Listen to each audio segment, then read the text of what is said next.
Chief of army staff general Asim Munir نے خیبر پختونخوا میں امن و امان کے قیام کے حوالے سے سیاسی جماعتوں کے قائدین سے ملاقات کی۔ آرمی چیف کا کہنا ہے کہ دشمن خوف پھیلانے کی کوشش کرے گا مگر ہم پیچھے نہیں ہٹیں گے اور ملک میں امن کو خراب کرنے کی ہر کوشش کا فیصلہ کن اور بھرپور جواب دیا جائے گا۔ اسلام آباد سے رپورٹ دیکھیے۔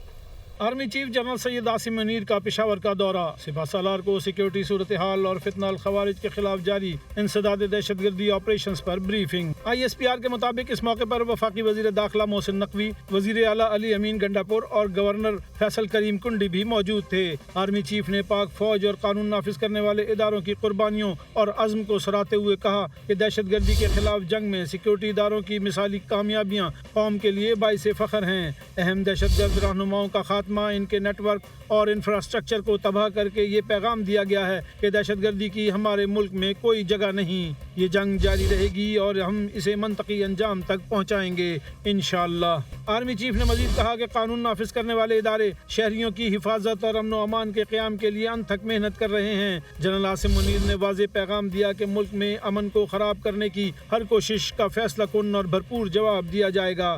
انہوں نے کہا کہ دشمن خوف اور انتشار پھیلانے کی کوشش کر سکتا ہے لیکن ہم پیچھے نہیں ہٹیں گے۔ دشمن عناصر کو آئینی ہاتھوں سے نمٹا جائے گا۔ آرمی چیف نے کہا کہ پاک فوج اور قانون نافذ کرنے والے ادارے ایک ناقابل شکست قوت کے طور پر متحد ہیں۔ بعد ازاں آرمی چیف نے خیبر پختونخوا کے مختلف سیاسی جماعتوں سے تعلق رکھنے والے سیاستدانوں سے الگ ملاقات کی۔ شرکاء نے دہشت گردی کے خلاف ایک متفقہ سیاسی آواز اور عوامی حمایت کی ضرورت پر زور دیا۔ سیاسی نمائندوں نے دہشت گردی کے خلاف جنگ میں مسلح افواج اور قانون نافذ کرنے والے اداروں کی غیر متزلزل حمایت کے عزم کا اظہار کیا۔ اس بات پر اتفاق کیا کہ انتہا پسند فلسفے کے خاتمے کے لیے سیاسی اختلافات سے بالاتر ہو کر اتحاد ضروری ہے۔